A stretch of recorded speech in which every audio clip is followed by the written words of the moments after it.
This is the Marketing Umbrella Podcast, where it's all about getting the information you need from successful leading marketers to build and grow your digital marketing agency.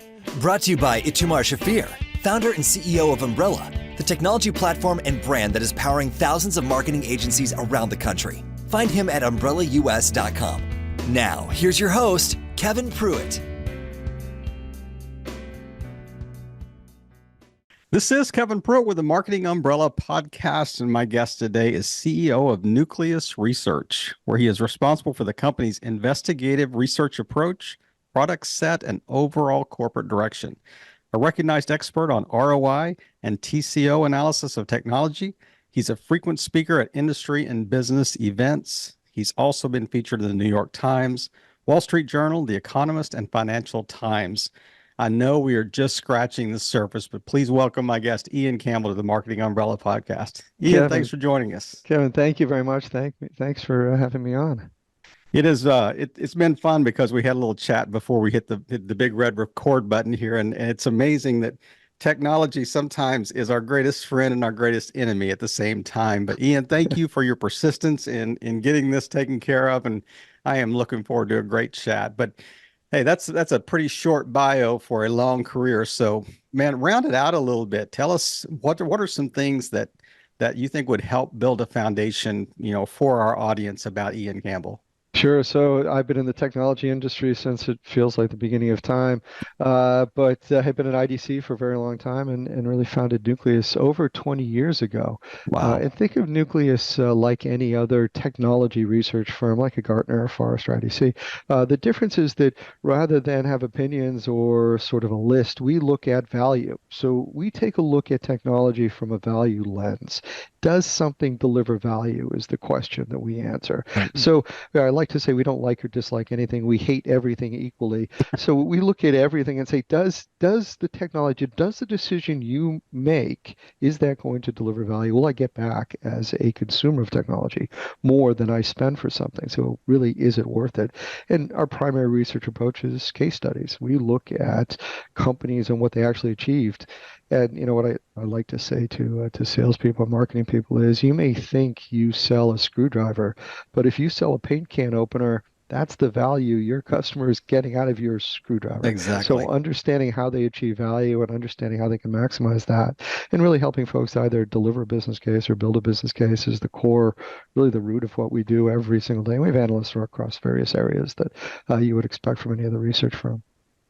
So nobody in their right mind at 20 years old woke up one day and said, hey, I want to start Nucleus Research. So walk us through kind of that early stage journey. What were some of the other things that you did to kind of prepare you for starting your own firm? Yeah, so kind of an interesting path. I started out as a computer science major, and really, was a coding person. I've got some interesting software that I wrote years ago and worked for the Department of Transportation and did some interesting things working for them, including some of the early versions of delaying airplanes. So when you get a flow control hold, that's one of my early software years and years and years ago. Went on to work at various companies. I got an MBA from Babson College, and then really ended up at IDC. And IDC, if you know, IDC is really more of a numbers company. They look at market share as their primary approach. And from there, really identified ROI and value. And that sort of mixed my technology background and my finance background. And really looking at, it doesn't really matter who's the top of a list. And, what I like to point out is there's no perfect product, that there are products that are great. There's a range of products. It's what's perfect for you. And that's not one Great product. point. That's a range of products. And so, if you're a small company, you're going to get value in a different way from a large company, and even the same product. So, we know big companies that can deploy something like Salesforce and get great value out of it. But if you think about a Salesforce, you deploy that to a company with 1 or 2 salespeople, that value proposition is not the same as that company has 1,000 salespeople. So even a product that you would say, oh, it must be at the top of the list, isn't quite. And identifying that, you say, gee, now I can mix finance and technology. I can take both of those things and move forward. And I don't want to say fell into Nucleus, but sort of crafted that and carved that out as a niche. And it's been a great run for 20-something years. I hate to say 20 years, but yeah. 20-something. Would you say that you were looking back, like, at roles when you were working at other companies, did Nucleus kind of scratch an itch that you didn't find out there, that you thought you saw kind of a gap in the market and thought, you know what, I'm just going to create something to really serve my own needs almost, or serve the needs of the company I was working for? Yeah, and I think all great products, and we see that when we work with small companies. Hmm. All great products at the core is an idea that says, I think there's a problem for the company, for the world. I think there's something missing. There's a hole here that I think I can fill. And when we work with a small company, usually it's, I think I can do it better. I think I can do it cheaper. I think I can fill a need nobody else can feed. So, that's one of the great things that we do is look at ROI, and we look at those small companies and say, gee, how are these guys getting value? And Hmm. so with Nucleus, it was the same thing. I looked at the typical opinion-based research, said, boy, there's something missing. And it's funny. My wife just started a cachaça company, and cachaça is a rum, a Brazilian rum, and she did it almost the same way. She was a marketing person, but looked at it and said, there seems to be an opportunity for Hmm. cachaça at the high end, which really doesn't exist in the U.S., and went off and sort of designed that as a product company and started that. So I think every entrepreneur says, well, what's the hole and how do I fill Yeah. it? Yeah, and it's interesting because I just kind of market agnostic. I kind of had this theory about the difference between, say, business owners and those that run businesses and true entrepreneurs. And I think it is that genetic disposition to, like when if you're a hammer, everything looks like a nail. So the adage that says there's a gear constantly spinning to say I am driven to solve that problem that I see. Yeah, And it sounded like to me you did. I almost have a pet peeve about people that say they're serial entrepreneurs. You are either an entrepreneur or you're not. And if you are Great all the distinction. time. Yeah. You don't ever change that mode. Yeah. You always look at something and say, I think I can Yeah. do that better. And it almost doesn't matter what it is, because true entrepreneurs, people that I know that really are that kind of innovative person, they're always thinking about new ideas, whether it's something, crazy that's a hardware thing or a Hmm. software thing or a different services thing. It's not that. It's that identifying a problem and working on that problem till you can figure out a better way to solve it. That's what an entrepreneur is. So you can't be a serial entrepreneur. You either are an entrepreneur or you're a person that started a single company. It's Yeah. just a mindset. Yeah. So it's just my own pet. I think we should stamp out serial entrepreneur. It's There, either a that's yes or exactly, no thing. that's like redundant. It's Right. that's exactly right. So, and the whole idea is that it's just application of ideas. It's, whether you actually, follow through with them or not, but you're going to continue to have this idea generator going in your mind all the time. It's puzzle. It's working on a puzzle, working on a problem. It's identifying something where you say, "Gee, that could be done better," or Hmm. that could be done in a smoother way, or there's a different opportunity, and working on how to do that better. Right. And you see that with people who are actually entrepreneurs, and real entrepreneurs don't really say, "I'm a serial entrepreneur." They say, "Oh, I've just started another business." But that's just Uh-huh. part of their journey of just solving problems and then moving on. And Yeah. I think entrepreneurs actually have some level of ADD where they get tired of it after a while and move on to the next project. So it's sort of an interesting mindset. It is. It's the early stages of companies that they're more concerned about than and how do you exit from that idea generation that you Uh, created? But it Absolutely. When I have to deal with healthcare plans and 401k plans, that's when I get frustrated. it's So I can right. push that out to somebody else. I'm not an HR person. I don't want to get to the point where I have a company really that big, Exactly. but still, Exactly. You are highly unemployable, I think, is the is that's the is exactly the it. characterization. But you entered this is going to be a pretty a quantum shift here. And so you mentioned it earlier about, building technology for airplanes. I mean, you just bought a plane. I mean, did I hear that? Was that something that was it maybe an add-on to your bio that you sent in?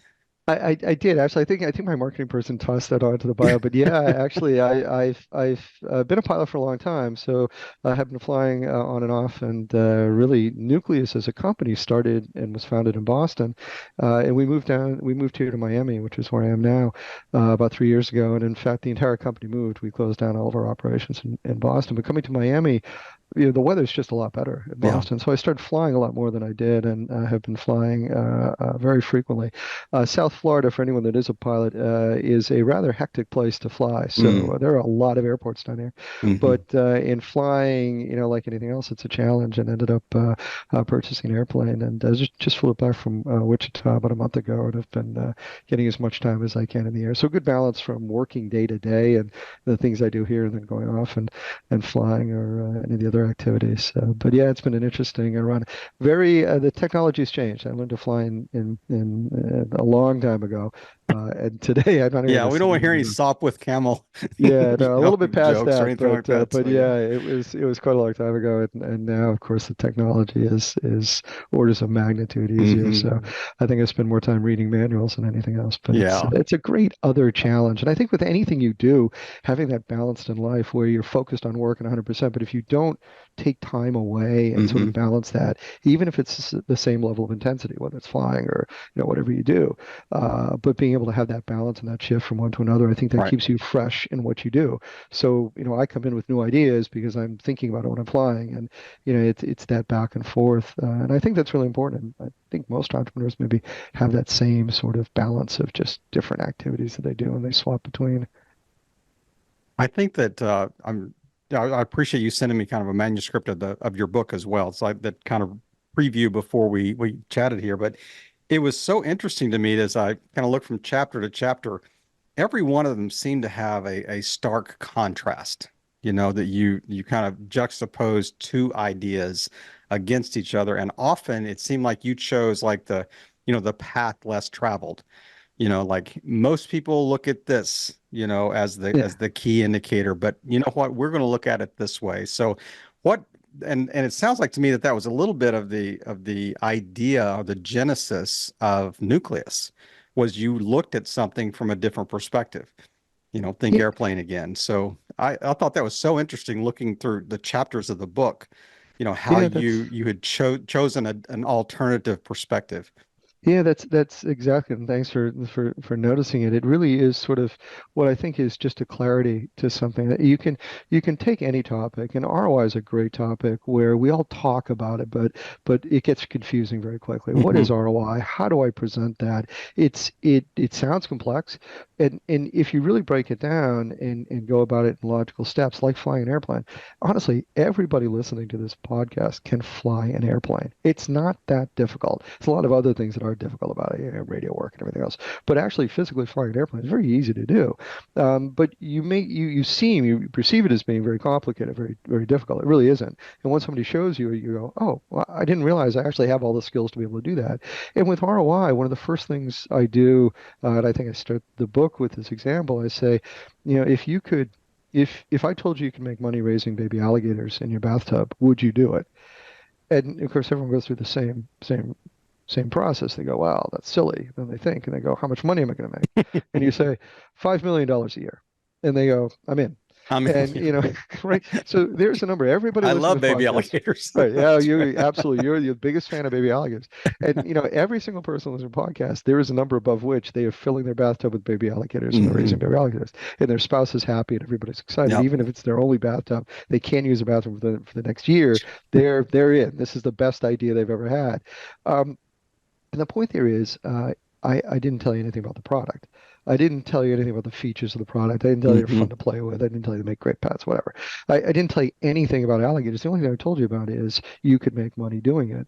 And when you break ROI down to that simple fact that, you know what, if I show value, I can close deals, which means if I'm not closing deals, it's probably not because I didn't list all the features of my product.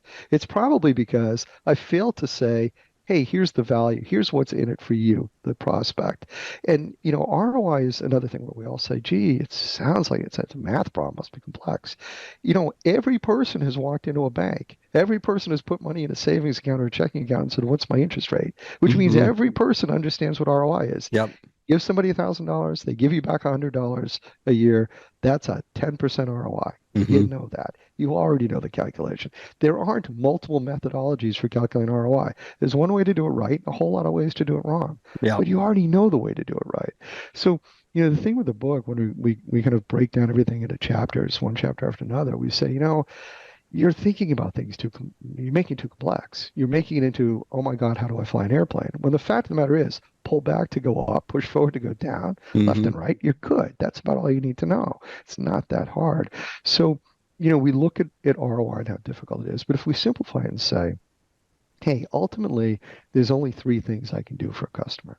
I can either increase the productivity for their employees, I can reduce their cost in some way, or I can increase their profit, which is ultimately just a byproduct of the other two. Hmm. Now, when you realize that's all I can do, doesn't matter who you are, doesn't matter what you do, ultimately you're only doing three things for them, right? One of those three things. Yep. So, I sell combines to a farmer. Well, what am I doing? I'm increasing the productivity of the farmer to be able to farm more Mm-hmm. acres. Simple, right? Yep. I provide a cloud-based application instead of on-premise. I'm reducing their cost of managing the Mm-hmm. application. It's all I can do. Yep. So when you start to boil it down to that, especially as a marketing person saying, "Oh, look at all these features bundle into those three things. Mm-hmm. That's it." And once you do Yep. it, you make it real simple for the salesperson to say, "I get it. This new release we just put out mostly increases productivity for the people with a little bit of reduction in cost." Instead, what you usually get is a marketing person saying, "Look at all these new features," Mm-hmm. hoping that somebody can draw a link between a feature and some kind of real Right. benefit. Right. That's where the disconnect comes. But it's actually really simple. It just needs a little bit more clarity in the way you're thinking about it, a little simplification. Same thing with Yep. benefits. We can go on about benefits for, Yeah, you know, I'm going to ask you about that in a second. So I mean, your bank example is great. I mean, you're walking in, what's the interest rate on a bank account that I'm going to open? I mean, they don't lead off with, our app really works really well, right. or it's really easy to open this account. It'll only take you 5 minutes. I mean, they open up with, here's the interest rate. I mean, they answer that initial value question right off the bat. But why do you think that is? I mean, something that seems so apparent and so duh, to us, on this as we're having this conversation. Why do you think so many salespeople, even and in marketing as well, we're Yeah. talking about the features, we're talking about whatever without getting to the value? It's it's What's the roadblock? What's the Yeah, it's the it's mind block? absolutely it's incredible to me because I do so much sales training and those annual sales training meetings, and you see salespeople in 3 days of meetings. They're going through everything, and most of the meetings are on features. Here's what our product does, and Mm-hmm. very little of the meeting is here's how it actually helps the customer reduce cost, increase productivity, whatever it is. Right? Mm. And so salespeople, the default answer for everything is throw more features at them. These are all the things it does. That's it. So if you don't know what to do, the only thing you've been trained on doing is throw more features at them. Look, it's blue, right? Or if Bank of America said, look, our sign's red, Big deal. yeah, That's right. and Chase says ours is blue and it's blue against red. It doesn't Mm-hmm. tell you anything about which Yep. one's giving you the greatest interest rate. In fact, I frankly don't care which bank it is. It's Right. I'm going to go with the one with the greatest interest rate. So, sort of the alligator example. Don't care what the product is. If you tell me I'm making Mm-hmm. 5 million a year and I don't have to spend that much on it, then that's great. And in fact, it's interesting. I was talking to some CFOs a little while ago, and we were talking about value.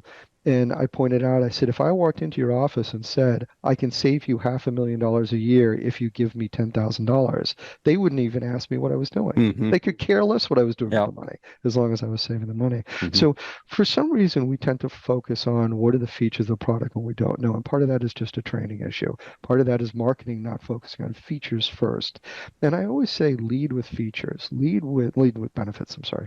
Lead with how does the product deliver value for the customer, and then follow up with the features that do it. We're going to increase your productivity because we're a CRM solution that helps make your sales reps more productive because of these 5 features. That's what we're going to do. So just a good litmus test for marketing people. Start always with how does it help the customer, then work backward to the features. Mm-hmm. But I think we've taken and what we see with salespeople is, you start saying, what do I do with ROI? Biggest question a salesperson will ask is, where does ROI fit in the sales funnel? And what I tell them is it doesn't. ROI doesn't fit in the sales funnel. Think of the funnel as having two sides. One side is the side you already know, right? Bring in a lead, qualify the Mm-hmm. lead, line the proposition, all the stuff you already know, whether Right. it's 6 stages, 7, 20, whatever it is for your company, right? So you know that side. The other side is the value side. The value side only has 3 steps. First step is talk about all the different ways you deliver value. Now, you already know this because you've got customers. Ask Mm-hmm. them, how am I Yep. delivering value? You'll probably have 10 different ways you've delivered value for customers. Talk about those. Second stage, when you're getting, towards the middle of the funnel, talk about other companies like them that have achieved value. Here's another manufacturing company just like you. Here's how they're using the product. Here are the 3 benefits they receive. Then the third stage is what will they get? What's in it for them? So how do you deliver value? How have others achieved value? How will they achieve value? And what salespeople do is they'll go through the sales funnel and say, ignore ROI, ignore ROI, ignore ROI, down to the end where they say, oh, I Mm-hmm. got to build a business case. Then they bring in some value team. which is the worst thing you can do because Mm. this should not be a project. This is Hmm. just a message, and then they try to close the deal. What you should have done at the beginning is talk about value. And then when you get to the middle, you're narrowing that message, making it more unique for them. And then when you get to the end, what's in it for them specifically? How Hmm. do I look at value? Another tip I tell everyone is, we've, as a company, published almost 2,000 ROI case studies. It's the core part of our research approach. So we publish a lot of case studies every year. In all of those case studies, we've never seen more than 5 benefits. There are usually 1 or 2 benefits that drive a deal, 2 or 3 that support it. That's it. So if you think about a CRM system, I've deployed a CRM system to make my sales reps more productive. That's it. That's your number one benefit. Everything else is tiny compared to that. You'll Yeah. drive that deal based on that benefit alone. Hmm. Stop throwing a bunch of benefits. If you've gone Hmm. over 5, you've messed up. And Yeah. that's a good rule for everything.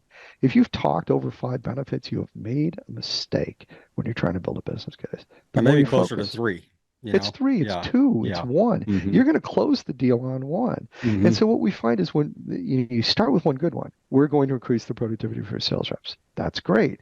And then you've got this long tail of other benefits that are somewhat dubious. And you get down to a benefit of, we're going to make your clients happier because we're going to have a better response time. And because of that, they'll buy more. Are you kidding me? I can't calculate it. It's got a high degree of variability. What are you talking about? You had Hmm. a great benefit with the first one. Stop talking. Yeah. And That's that's one of the right. things that marketing doesn't do very well because marketing will say, "Look at all these wonderful stories we've uncovered." No, you haven't. These are just fictional stories. One-off stories that don't help you close a deal. Hmm. You've got 2, 3, maybe 4 things total that drive most of your deals.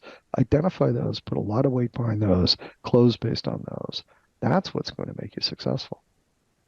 Is part of the process figuring out what is value to the client?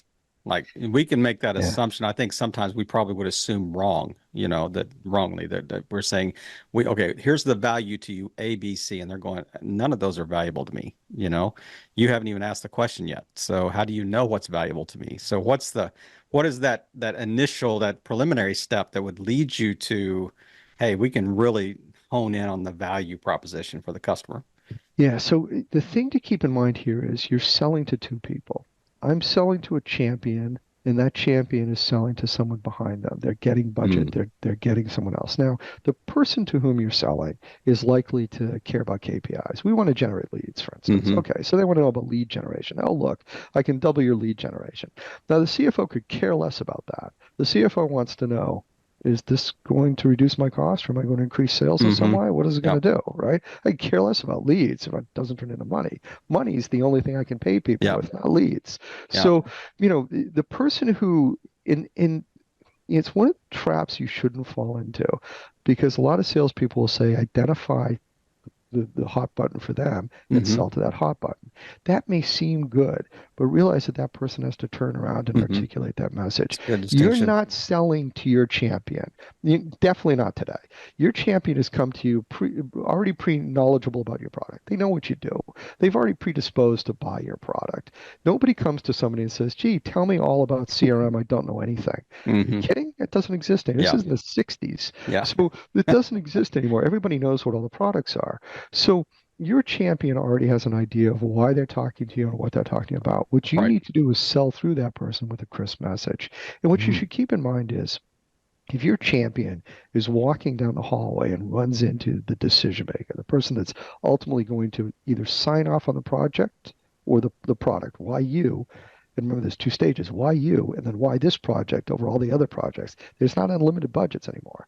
So they're walking past that decision maker and they've got 5 seconds. And the decision maker says, "Hey, I hear we're doing this new project. Tell me why we're doing it." Hmm.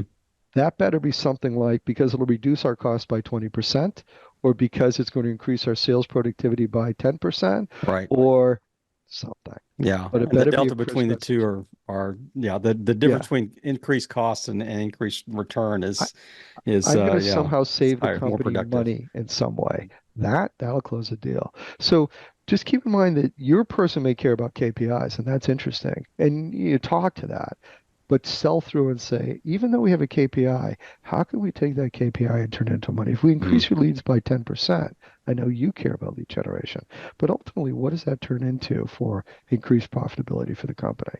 Because what you want them to say is, we think this will increase our leads by 10%, Hmm. and ultimately that'll turn into another 5 million a year in increased Right. profitability.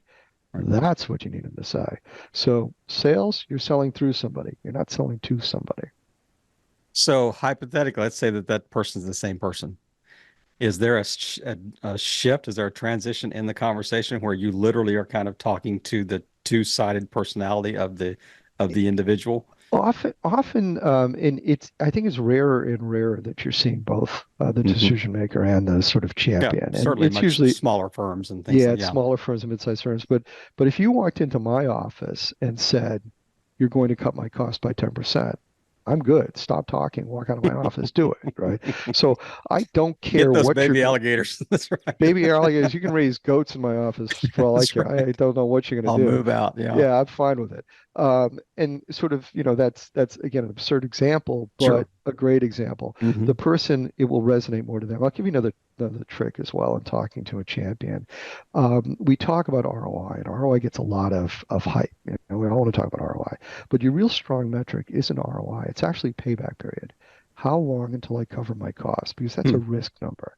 Now, if I told you the ROI from a product is 300%, intellectually, you know that's a good number. But if I tell you that the payback period is 4 months, oh, you feel that. Hmm. So that your champion's going to say, hey, we're doing this. It's got a great ROI. It'll reduce our costs and it will cover its costs in 4 months. Well, Yeah. okay, I'm good.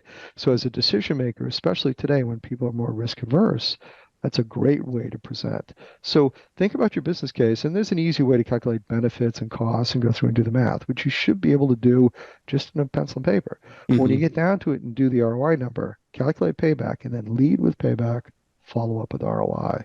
Don't lead with ROI because it's a tough number to understand. Never use IRR, never use NPV, don't use any other metrics. There are only two metrics that matter, ROI and payback. Hmm. There's some great stuff on the Value Sale website on why IRR is terrible and why NPV is worthless and all that other stuff. But yeah, there's a lot of metrics. All of them are fake. There's only two good ones, ROI and There's a payback. lot of vanity metrics out there. That's right. Yeah, there's a lot of Yeah. stuff, a lot of consultants out there trying to make a lot of money.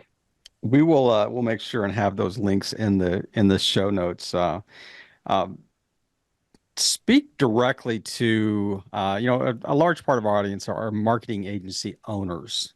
Kind of talk about the overlap there and where talking about value really is important for them as agency owners. Well, in talking about value, there's obviously two sides. How can they talk about the value of what they do, and how can they present value and sort of the craft and what they deliver to the Hmm. to the client?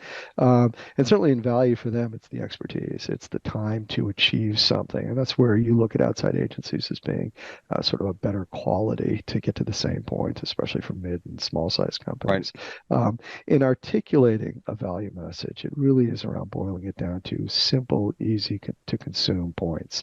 So I'm going to help you generate a value message that shows, again, how you deliver benefits, how increase productivity, how you reduce cost in some way. And simplifying is sort of Hmm. the key for these guys. Um, Time to value and payback, again, Yeah. strong metric in the way you present it. And really thinking about, again, how is a message received? One of the things that I like to point out is for a lot of these companies out here, you have a CFO in your company, likely. That CFO is not, they're already predisposed to look at value. They've been making decisions for Hmm. your own company for a long time. So think about the marketing agency. You've probably got a CFO. As you present a marketing plan to somebody, bring your own CFO in and say, before you present and say, hey, if I presented this to you, how would you receive it? Because you're the pessimist in the company. And I don't want to say that. CFOs really are. CFOs are optimists. They've just been beaten down with a lot of garbage that they've been sent, but they really want to be Yeah. yes people. They just turn out to be no people. But you've Hmm. got a really good resource internally, whether it's your own CFO in some way or as a consumer of a product, your own CFO looks at it and says, is this worth it?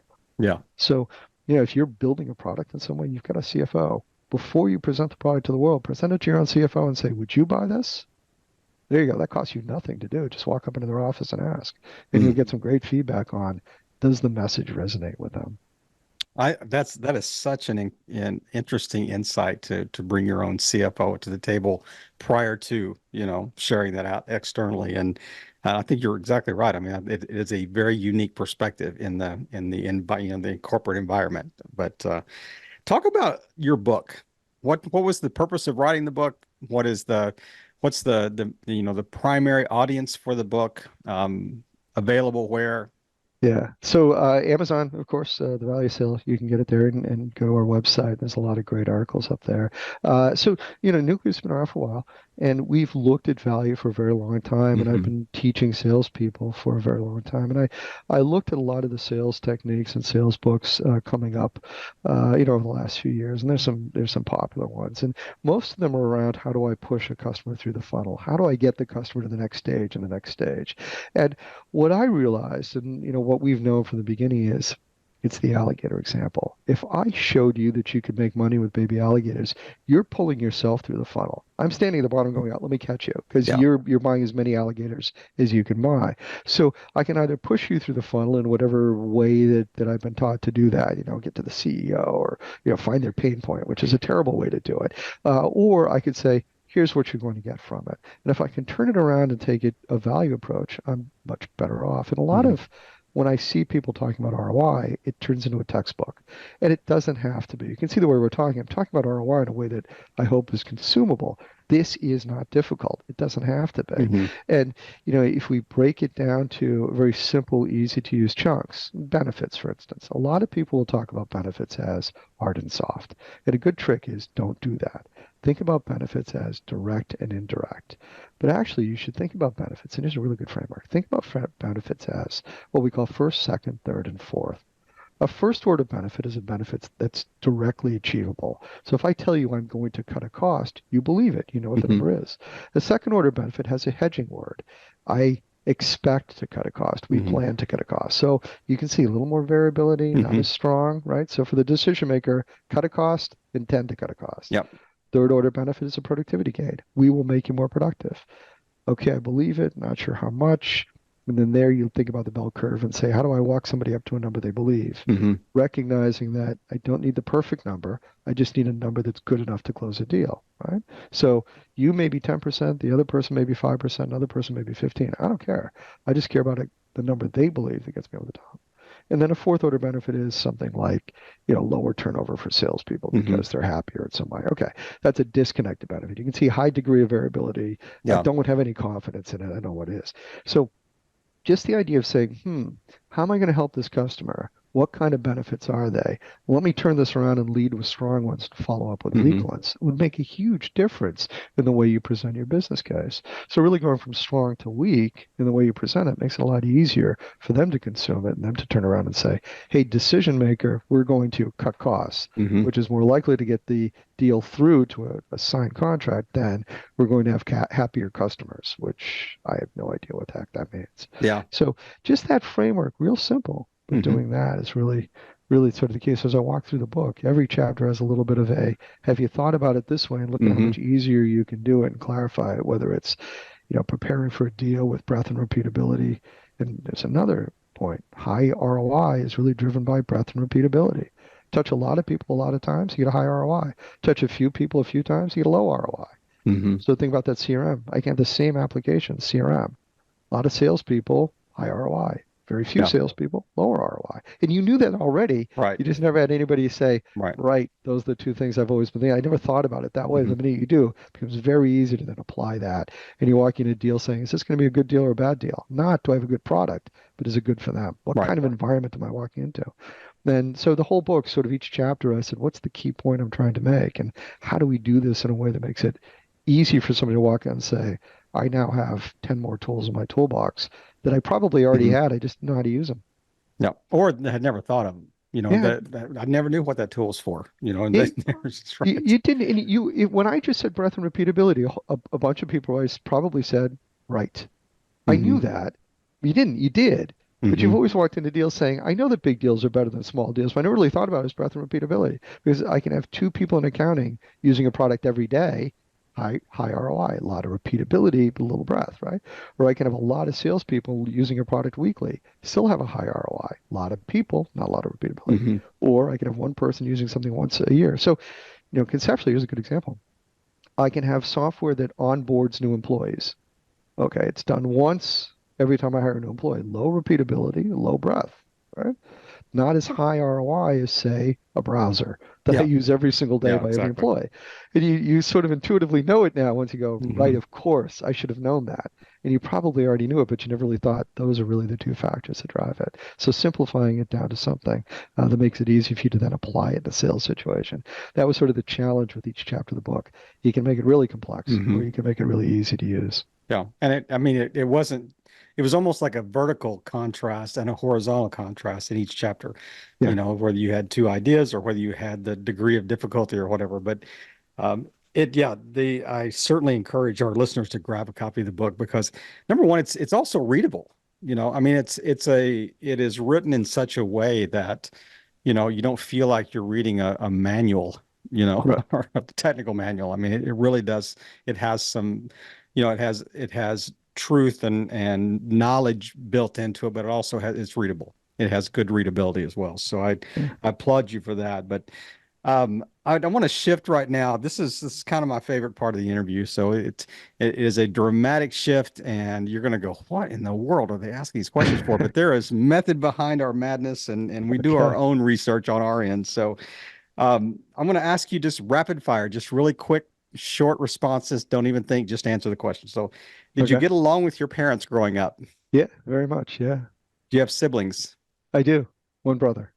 Do you have a pet currently, or pets other than the baby alligators? Oh my God, do I have a story about pets? If you want to know, I up This until is your two. time. No, I'm going to tell you a pet story. So 2 months ago, we had two cats that we got when we rescued when we came down to Miami, and my wife and I foster huskies. But we found a cat under our car about a month ago. It was a little Siamese cat, and he was definitely abandoned. We said, all right, fine. So we take the cat home. And then 2 days later, one of the rescues that we work with said there's this dog that we had rescued that had a broken back, and we had rescued him and kept him through about 4 months of back surgery. And he's a Mm-hmm. beautiful dog. Mm-hmm. They said, well, the folks that adopt him don't want him anymore. I said, oh, okay. So we'll take him back. So now I went from two cats 2 months ago to now three cats and a dog. And the dog is actually running around behind here, and I'm in the office, and Bolt, who is an absolutely beautiful white husky, all Mm. absolutely gorgeous, beautiful, beautiful dog is now a member of the family. So I've gone from two cats to we need to stop. We can't have any more animals. But Well, yeah, you know what's happened? You've been reverse engineered here, so that like the animal rescue place is calling you, telling you the value you're going to receive by taking all these animals on. so I got the negative pressure on the cat, believe it or not. We're at a party, we're at a friend's house, and all these people from my company were actually there as well. And so I'm holding the cat, and they said, "Well, if you don't want him, just put him down. I'm sure he'll survive." And everyone in my company is looking at me saying, "Nah, don't worry about it. Just put him down." And they know that I'm a sucker for that. Like, really, you guys are gonna do this to me? Okay, so we'll keep the cat. Fine. It's always the internal pressure that's the worst, for Oh my sure. God, it's terrible. They're all staring at me saying, "No, just put the cat down. It's no big deal." But you All turn right. a So fire beyond alarm. pets, do you have kids? I have one daughter. Yeah, she's 25. What time do you wake up on a normal day? I'm an early riser, so 5 o'clock is pretty normal for me. And what time do you go to bed? I hate to say I don't get a lot of sleep, so 11 or 12 o'clock. All right. Ideal vacation spot, money, not an object. So my favorite spot is the Four Seasons Hotel in Koh Samui in Thailand. Take a look, Yeah. absolutely beautiful. If you said money, no object, not the cheapest place to go, but absolutely a spectacular view and just a beautiful reception area. Really sort of a top spot. And this is like an island in Thailand or Yeah, just on a coastal it's an city? I Koh Samui is an island just off in Thailand. Yeah, Okay. and All right. fantastic place to go. Is there an intersection of faith in your business? Faith, there is. I think for us, it's about ethics is the biggest part, and doing the right thing. I think the thing that we instill in everybody is, and I encourage all the listeners as well. If you have a question, call us, send us an email. Whether you're a client or not, really doesn't matter. We're here to help, and we enjoy doing that. And all of our analysts do. So always doing the right thing is probably the mantra that I think everybody holds up to. And you never get in trouble here by doing the right thing. And so ethics in that are just crucial to our company. You were king for a day. What is one thing you would change in the marketing climate? Boy, I think I would probably make sure that the money you spend for online advertising is actually worth it, so that you're getting the payback that you expect. I think there's a few too many ad blockers, and maybe the money I'm spending isn't exactly what I expect. It's I love it. I love it. We want you to be king for a day, so you can turn that on for all of us. But Ian, man, it's been great to chat with you today and just hear your heart and the soul behind the business and how you've arrived where you are. But where's the one place online that people can find out more about you, about your company, that you would like us to share today? Yeah, I'm not sure there's one place. Always, connect with me on LinkedIn. It's a great way to get a hold of me. But at Nucleus Research, so Ian at nucleusresearch.com. That's probably the best way to send me an email. And the Value Sale website, it's got a lot of good articles on it and a lot of good background, a lot more detail that I didn't want to put in the book because it was just too much. It really, if you really want to do a deep dive on IRR, the nuances of that, happy to do that. But, please reach out. Really easy. I hope to get a hold of whether it's me or any of the members here at Nucleus, and to the staff. We tend to be pretty friendly here, so please call, please reach out. Always looking to connect with people. Well, we will have those notes or the links in the show notes for sure. And Ian, just thanks again for just taking time and just sharing your expertise and speaking to, our primary audience is marketing agencies. We want to help them grow and scale their agencies. And we really appreciate you taking that time and just playing your part and just really just increasing the knowledge around the whole marketing space. Ian, thanks again. Have a great day. Kevin, thank you very much. Take care. Thank you for tuning in to another great episode of the Marketing Umbrella Podcast, where we provide the information you need from successful leading marketers to build and grow your digital marketing agency. To learn more, go to umbrellaus.com.